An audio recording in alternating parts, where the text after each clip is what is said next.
The board will now recess this open session and convene in a closed meeting to discuss agenda item 3A, personnel, as permitted by the Texas Open Meetings Act, Government Code, and Chapter 551.074.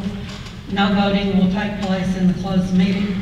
Any action the board wishes to take will take place after the board reconvenes in the open meeting. It is now 6:02. We are reconvening our open meeting. It is 6:30. And we are on agenda item number 4.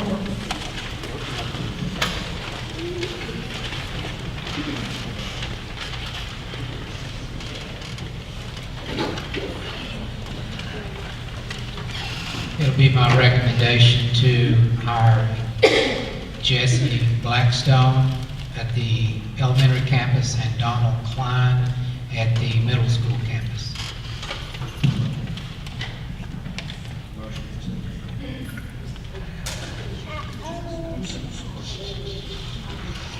I move that we hire Jessica Blackstone for kindergarten and Donald Klein for 6th grade math/coaching position. And the second by Mr. Kenna. Any discussion? All in favor, raise your hand. It's unanimous. We welcome each of you to our meeting tonight. We have had some speakers sign up to speak in the open forum. We will take them in the order that they signed in. The first one is Deanne Durbin, District Concern. Mr. Raymond will let you know when you have 1 minute left if you go that long. Ready?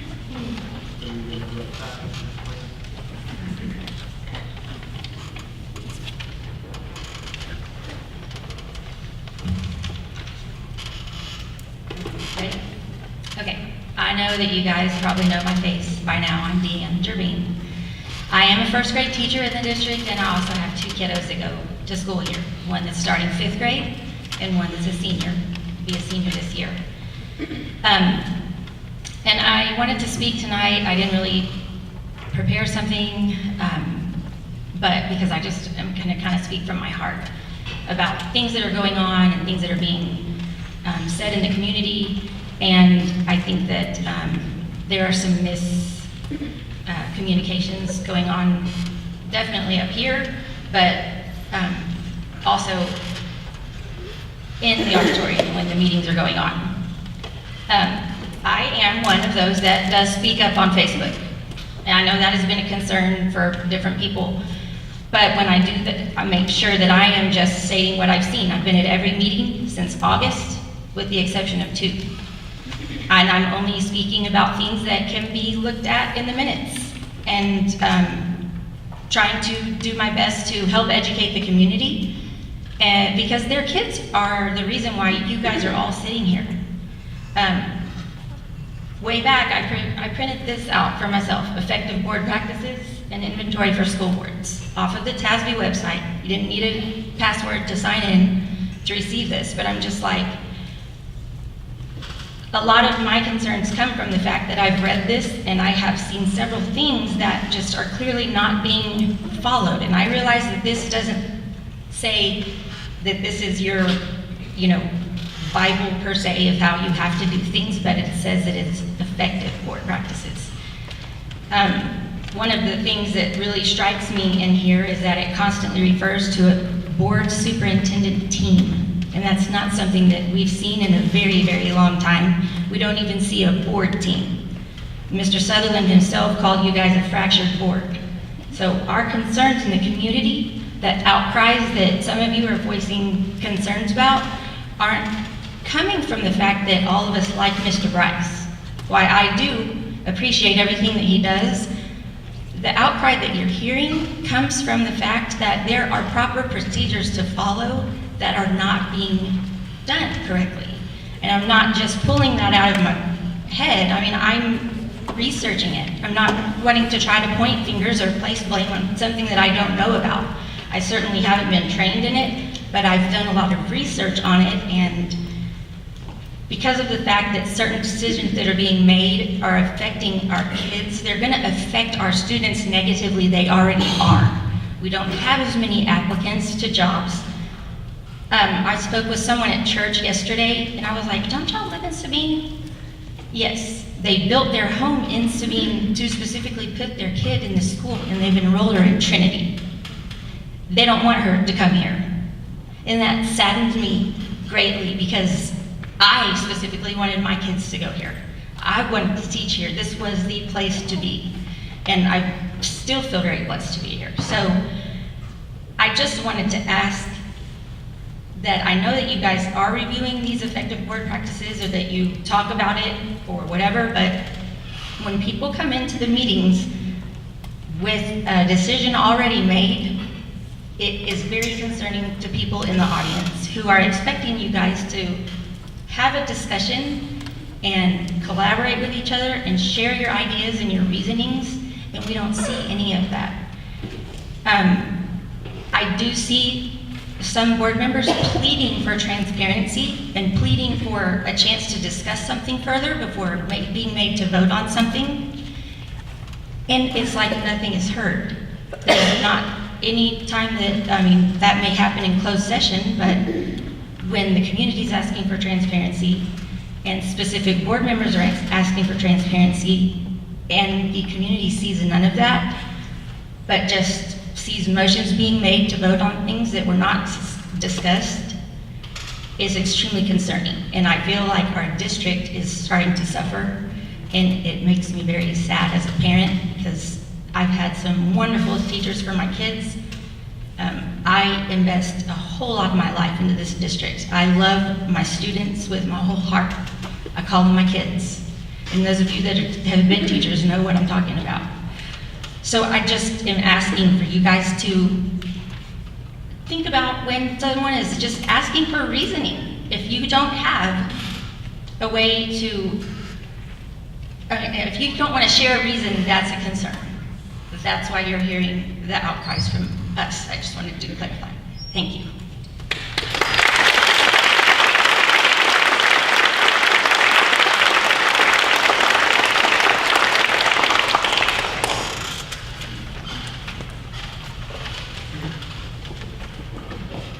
Our next speaker is Pam, and I'm not for sure about the last name, from representing the elementary and high school issues.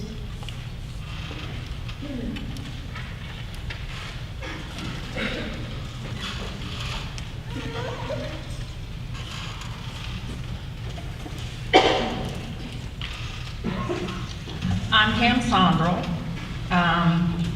the outburst lady from the last meeting, and I do want to sincerely apologize for the timeliness or untimeliness of that outburst. That is not my personality. I am very caring, I'm very loving, but I had just reached the end of my rope with that meeting. What I was saying when I was standing in the back of the auditorium was that my husband and I decided this past year, 2015, that we wanted to retire to East Texas. We have a daughter, 2 granddaughters currently living here. We also have a daughter and granddaughter who moved up at the end of this school year. He and I, however, moved here April 4th. I attended the first board meeting the following Tuesday. We researched where we wanted to retire. We checked a lot of the school districts around this area. The academic and athletic achievements of this school district are very, very impressive. Our younger granddaughter, who will be starting high school this fall, is very close with her cousin, who's going to be a senior this year, and she's interested in the FFA, and after seeing on Facebook all the awards that the FFA has been awarded, we were like, okay, I do want to give, and also the scholastic scores. This district scored higher than average compared to other districts in this area. So we were really impressed. Kudos to the superintendent and the administrators and the teachers who we entrust our children and grandchildren's education to.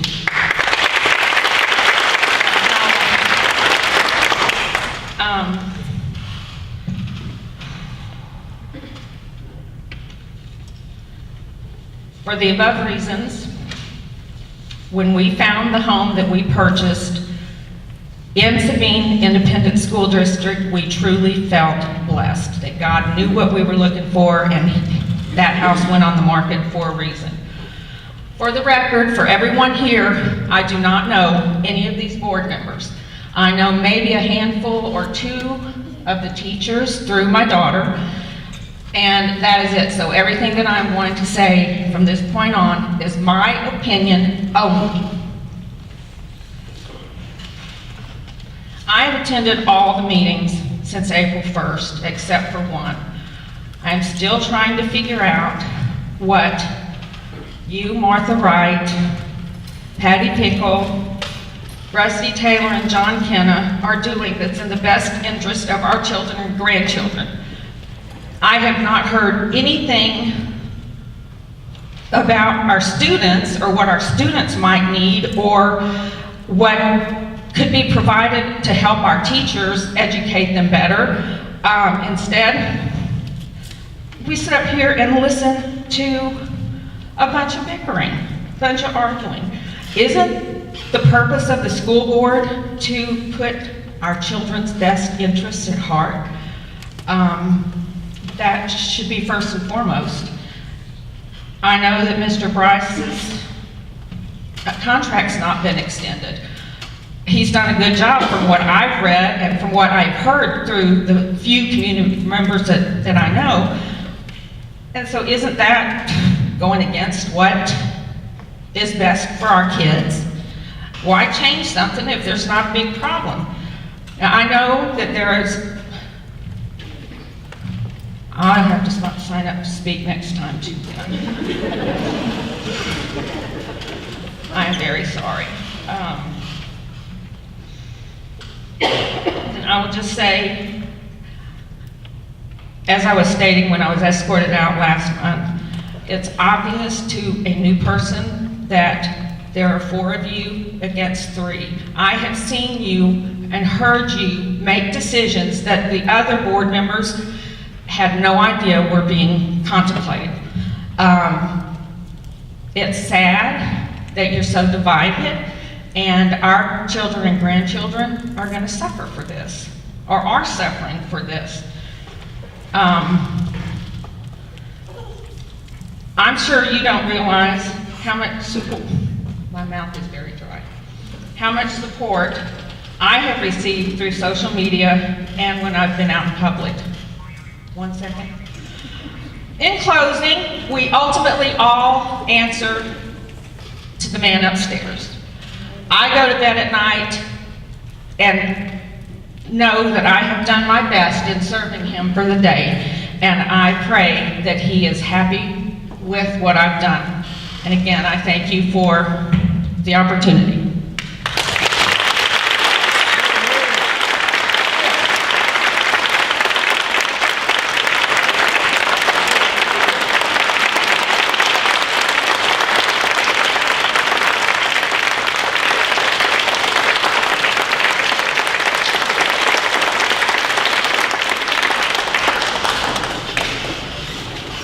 Third and last speaker is Benji Maxwell, accountability and transparency.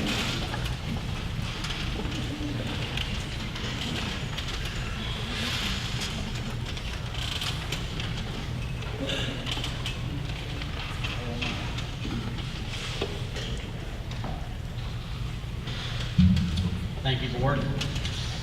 My name is Benji Maxwell. I was given a great foundation with this school district, almost sad to say 20 years ago, for the previous 15 years of my education, to further my education and have a great job to support a great family in this school district. And it saddens me to see the progress or lack of progress that we're making, and I want to share some thoughts with you. I have a daughter who is a fourth generation student at Sabine Independent School District.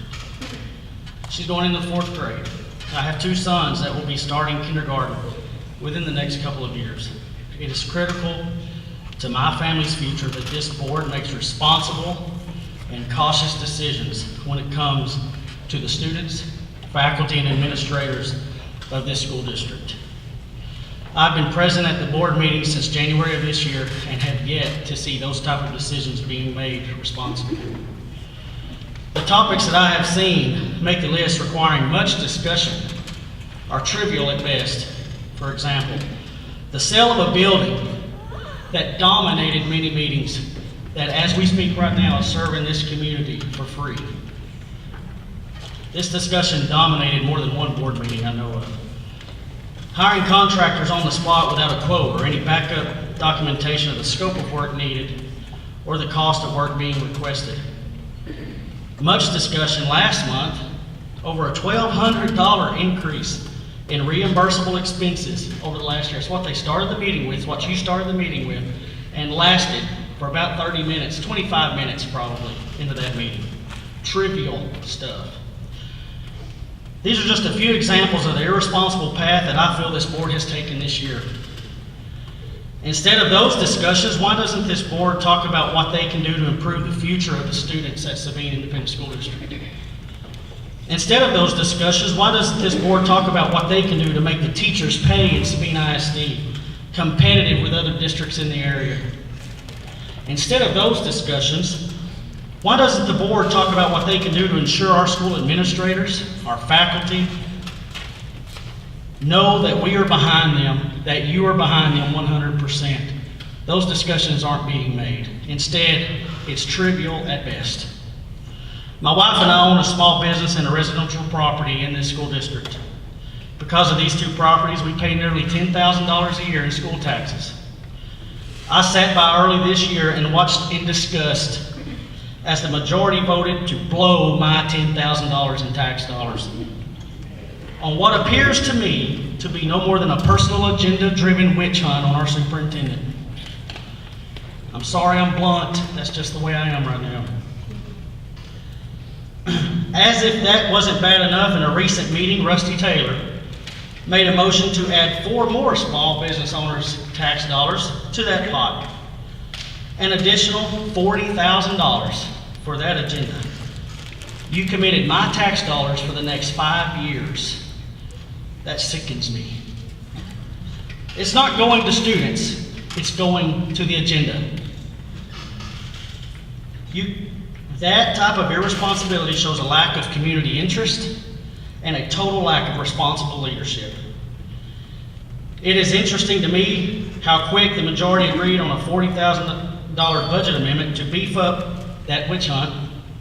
But when it came to a 0.5% of a raise for our superintendent, approximately $600, the majority laughed at each other as they voted that down after 3 attempts by Mr. Franklin. Where is your transparency? What are your motives? What is your agenda? And why are you doing this? In recent meetings, I have heard the majority talk about the importance of transparency, but what I have witnessed is hypocritical. Rusty Taylor, when asked a question a few months ago, replied, and I quote, "My attorney has advised me not to answer." Where's your transparency, Mr. Taylor? Patty Pickle, when asked a question by Mr. Raymond about suggesting Mr. Bryce has committed fraud, she replied, and I quote, "That's all I'm going to say about that. Where's your transparency, Ms. Pickle?" I have heard comments referring to community supporters as the board constituents. It is my thought that the only constituents, these are just a few reminders in closing, the only constituents of the school board are the students, the faculty, and administrators of this district. We as voters are to support who we think will make the best decisions on behalf of those students, faculty, administrators. Leadership can only be accomplished through humility and respect. Leaders are to exemplify humility and intellectual honesty. Constantly seek to understand and constructively deal with reality, create value, and achieve personal improvement. Leaders are to hold yourself and others accountable. 1 second, I'm done. Leaders are to treat each other with honesty, dignity, respect, and sensitivity. Appreciate the value of diversity and to encourage the practice of teamwork. When are y'all going to start acting like leaders? Thank you.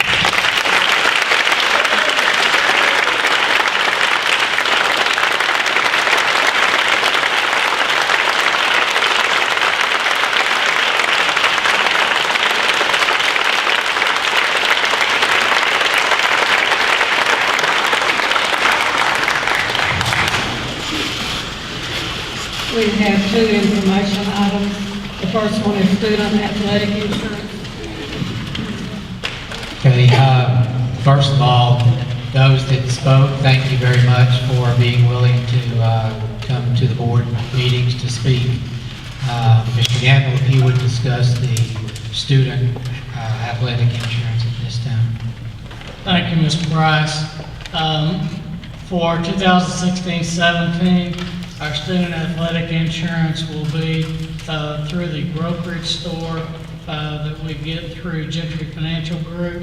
This is the second year of a 2-year contract that we entered into with them last year, in which they guaranteed that the price that we would pay this year would be the same as it was last year.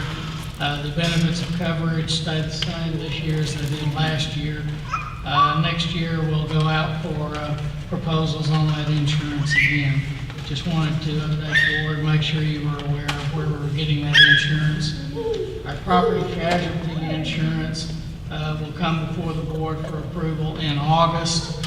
I met with one insurance vendor today, and I'll meet with another one tomorrow, and I'll be presenting a proposal in August for that.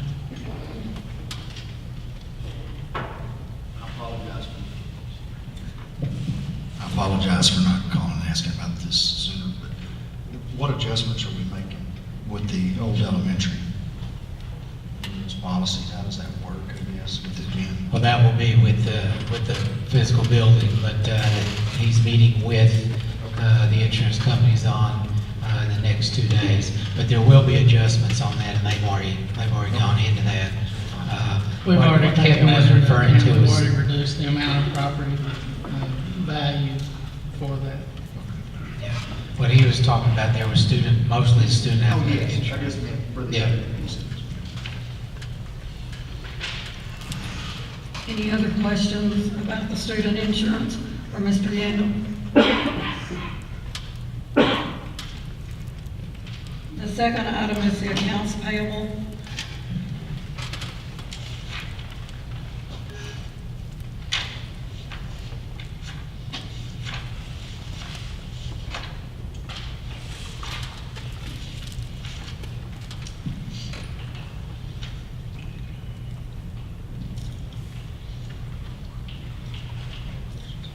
So there's no questions on the accounts payable. We'll move into the consent items.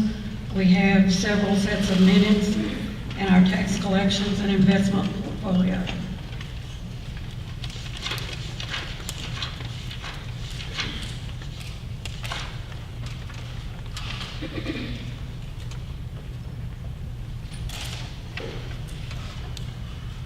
Is there a motion to accept these? Mr. Raymond, is there a second? Ms. Pickle? Any further discussion? All in favor of accepting the consent items? Unanimous. We have one discussion item, the preliminary test scores. Okay, at this point, all we have, as it says on the agenda, is preliminary scores from the state. I will say that the commissioner is still contemplating whether or not to throw out all of the test scores for this current year, since there's been so many issues statewide with the testing that has occurred. And he will make that decision a little bit later this summer. But right now, Ms. Yates will present the preliminary test scores as we have them thus far. Again, the finals will not be available until August, but Ms. Yates, would you go ahead and review those scores with us?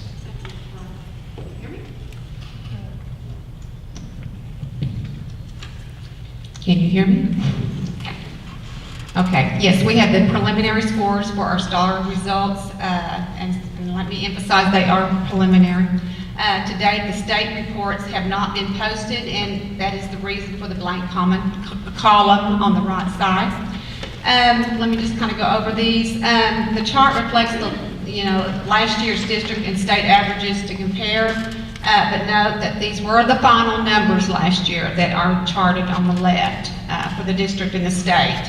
And these are the preliminary to date that we are dealing with on the right now for our district.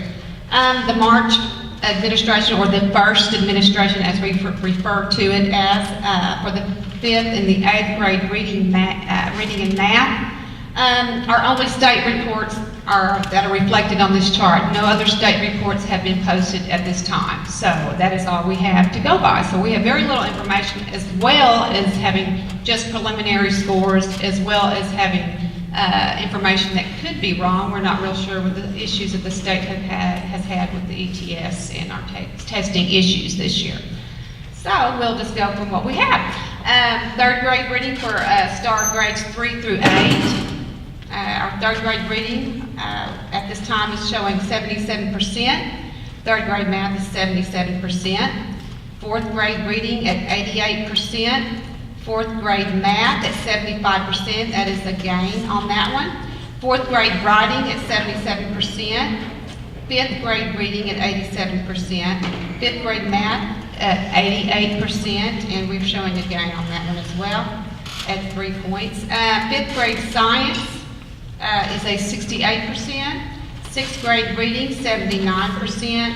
Sixth grade math, 82% with a gain. Seventh grade reading, 77%.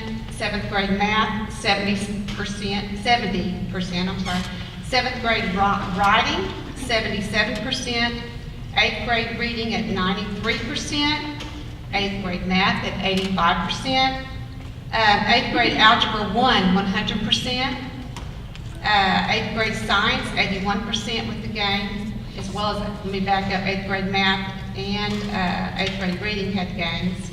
Eighth grade science, 81% with the gain. Eighth grade social studies, 69% with the gain. Now, if you'll just jump back up on the fifth grade reading, at this time, the state is showing at the March administration, the first administration in March, the state showed a 75% average. For the fifth grade math, the state shows in March with the first administration a 79%. We'll drop down to eighth grade reading. March administration for eighth grade reading for the state is 82%. And then at eighth grade math for the state, March at first admin would be a 73% for the state. If you'll drop down to our EOCs, algebra 1, 92%, biology, 98%, English 1, 79% with the gain, English 2, 83% with the gain, and U.S. history, 96% with the gain. Now, I can't tell you what any changes will be, but I'm sure there will be some fluctuations on these scores. So we are, as you can see, we can see some improvement in a lot of areas. We have dipped in some areas according to what we have right now. We'll be looking at the final numbers when they are released and analyzing the data. And we'll continue our strategies and use those, continue using those strategies, using those in our strong areas that we are showing strength in at this time. And then conduct a needs assessment to determine any contributing factors to determine factors of our lower performance areas that we might need to look at. And then we'll develop an improvement plan to address all of this based on the needs that we do after we analyze the final numbers when they come in. And those numbers will be released to the districts on Friday, August 12th, our final accountability ratings. And then Monday, August 15th, the accountability ratings will be released to the public. And September 16th, the system safeguards distinction designations and the accountability summaries will be released to the districts and the public. And then, of course, in December, which is a little down the road, the TAPER, which is the Texas Academic Performance Report, that will be released. And we'll be getting all those numbers down the road. But wide variety of reasons that we could be getting better or dipping, but we intend to look at this when the final numbers are here and go with that. But if you don't have any questions, just for FYI, we do have July EOC retesting going on this week. English 1 was today. I believe Algebra 1 is tomorrow. English 2 is Wednesday, and then biology and U.S. history will be on Thursday. So we're busy. We're busy, and the teachers have really done a great job. They've worked very, very hard this year. I'm proud of them. We've had a wide variety of reasons and things that have been going on, so I'm proud of them, and we're going to continue to do our best and do it better. I have a question. In the packet, it said that some problems or some mistakes had already been found in this data. Can you give us an idea what those were? Just some reporting errors. That's just I mean, it's nothing specific as one thing. There's just a wide variety of things. I mean, we've had so many issues this year, Ms. Pickle, as far as online testing mistakes and issues, and then things being scored. We had some testing irregularities that I had to correct and go in on 3 or 4 students after the 3 through 8, simply because when they were scored, it didn't show up scored. So I had to go in and correct that and mark those scored in the system to make sure those are rescored, and so we'll get, in fact, I believe Thursday I will probably have the updated information on those students. So that's going to help and fluctuate some points on that in our numbers. So that's just a little bit of it. So we've had so many issues. I'm surprised. It's been really, really stressful this testing season. And the issues she's talking about are state issues, basically from the testing company. Yes. And it's been, well, for instance, we received an entire shipment of test booklets and answer documents for some district down below San Antonio. Yeah, Comal ISD. We received their Algebra 3 answer documents, And so those kind of things happen throughout the state and are real issues. And of course, I'm sure some of you read about districts that challenge some of the scores on the test and, paid large amounts of money to get them rescored. And sure enough, there were issues with it.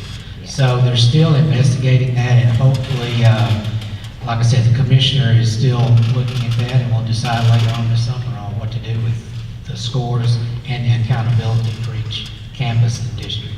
we have a window that I'll be going in and looking at data and the student information and resolutions that we have been, if there's been any flags on that, it'll let us know that there will be resolutions that need to be corrected or looked at.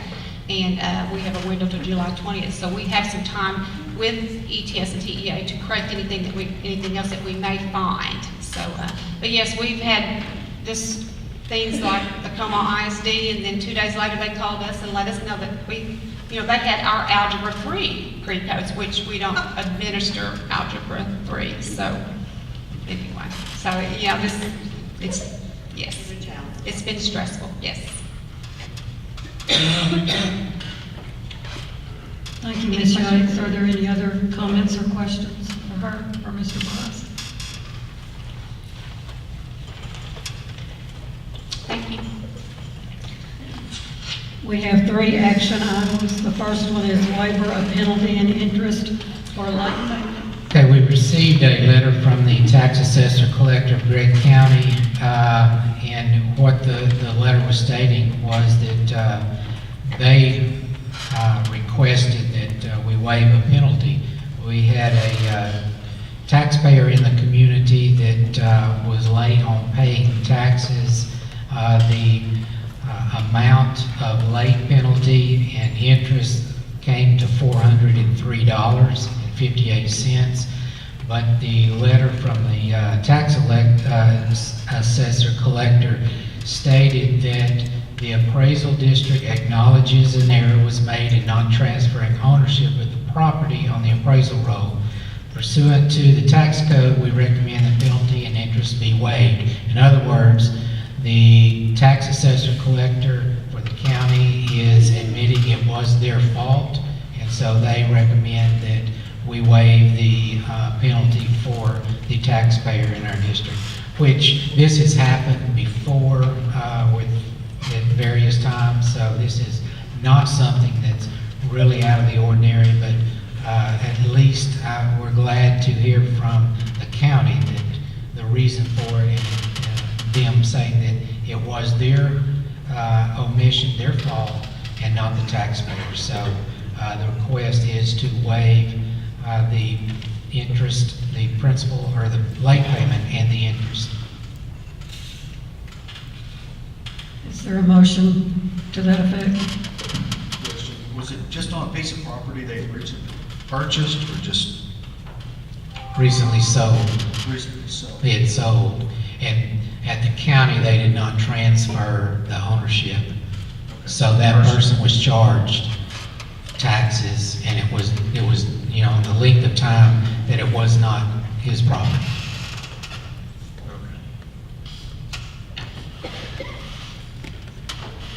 Any other questions? Is there a motion to waive this penalty and interest? Make the motion that we waive this. Ms. Pickle, and a second? Is there a second to my? And all in favor, please raise your hand. It's unanimous.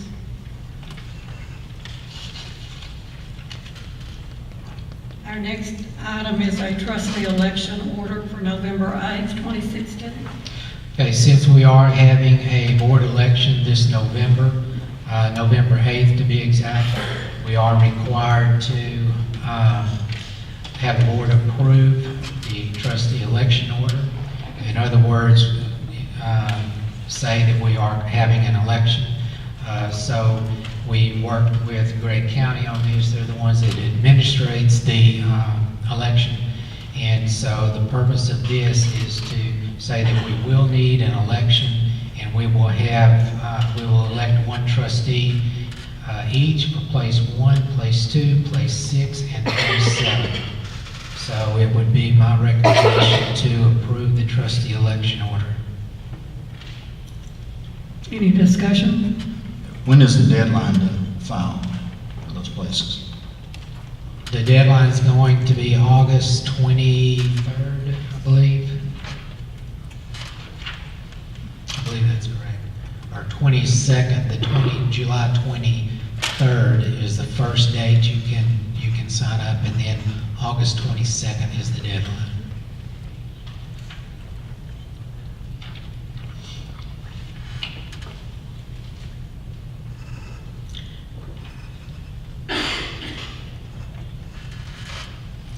Is there a motion to approve this trustee election order? Mr. Franklin, and I second. Mr. Taylor, and all in favor? Unanimous. And our final item is to select a roofing contractor for the middle school roof repair. Okay, we've been talking about the need for the roof repairs and been planning this for some time. And if you look in your package, you have quotes from 3 different roofing companies that are part of Region 7. And they have each given us quotes regarding the roof, and 2 of them, 2 different types of roofing projects, 2 totally different ways to do the roofing. If you will look, you have quotes from Advanced Roofing Services out of Tyler. You have Hefner Roofing and Construction out of Pittsburgh, and also you have Curtis McKinley out of Longview. All 3 of these companies are very reputable companies, have done very good work for school districts and large businesses alike. And looking at these quotes, if you notice on 2 of them, if you look at Hefner, there are 2 different quotes because that's 2 different type of roofs. And one is a Duralast roof system, which is not quite as expensive as the old type. The other one is the gravel, the gravel top, just like what you used to see in the old rooftops. Curtis McKinley, if you see their quote, they quoted that type roof only, and because they don't do the new type roofs. And we got both quotes from Hefner. Well, it's it's a Duralast system. It's more of a roofing membrane and insulation that covers the entire roof. There's no buildup, and I could go in a lot of details on the rooftop at the middle school, but both Hefner and Advanced Roofing did not recommend going back with the asphalt type roof. Even though after we asked Hefner to go ahead and give us a bid on that type of roof, they did. But you can see the difference in it. But looking at these bids, I think it's in the best interest of our district to look at Advanced or Hefner. Both of these we feel like we're doing a very good job on what our needs are there. If you look at Hefner, the quote they gave on the Duralast roof is $125,000, and the same roof from Advanced is $113,000. Advanced carries a 20-year contractor's workmanship warranty on it, where Hefner carries a 15. So that's something in Advanced favor. And also the other issue, or the other part of it, is Hefner does not believe they would be able to get to our job before school starts. Advanced, they are currently on Lakewater ISD working on their roofs, on their new roofs, and they would be able to get to our roofs. And it's a little bit, their quote is a little cheaper than Hefner. So any questions, discussion regarding these three companies and their proposals?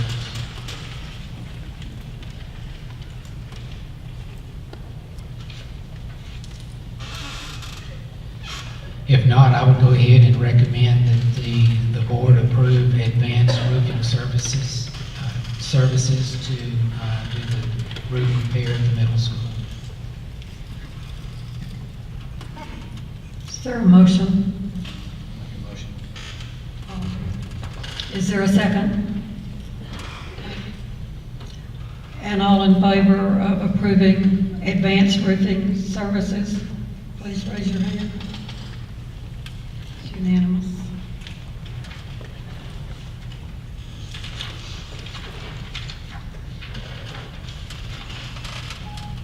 Are there other comments before we adjourn?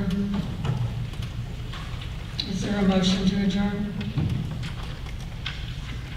I'll make a motion to adjourn. Mr. Franklin, and a second. I'll second. And all in favor? And it's unanimous. And it is,